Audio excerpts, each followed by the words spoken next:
And the impact of tariffs also catching the attention of Georgia Senator Raphael Warnock, who visited an Atlanta chocolate factory today to speak to small business owners. Now, our Faith Jesse was there, had a chance to speak with the senator one-on-one.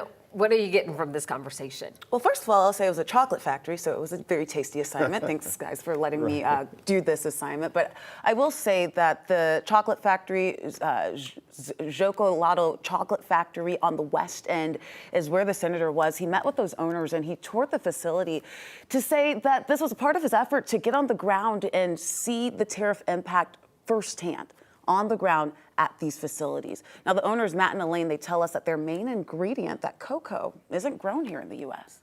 We were paying between $4,500 to $6,000 a ton for cocoa. Today, with the tariffs, now we're paying $14,000 a ton on some of our beans, and the price of our sugar has gone up. We work to source as much as we can domestically, but cocoa just doesn't grow in the United States. Yeah, so this is a common concern that we are hearing from several business owners that have products that aren't grown here in the U.S. Of course, part of the tariff push is to have those products made here in the U.S. and for people to buy more products made in the U.S.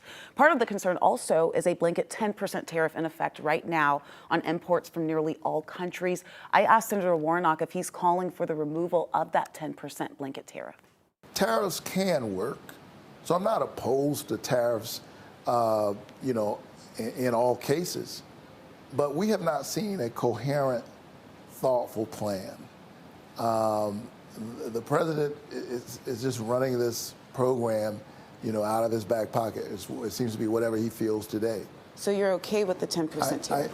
I'm not saying that. I'm saying that tariffs are in the purview of Congress. We need to sit down and put together a plan that actually works, that makes sense.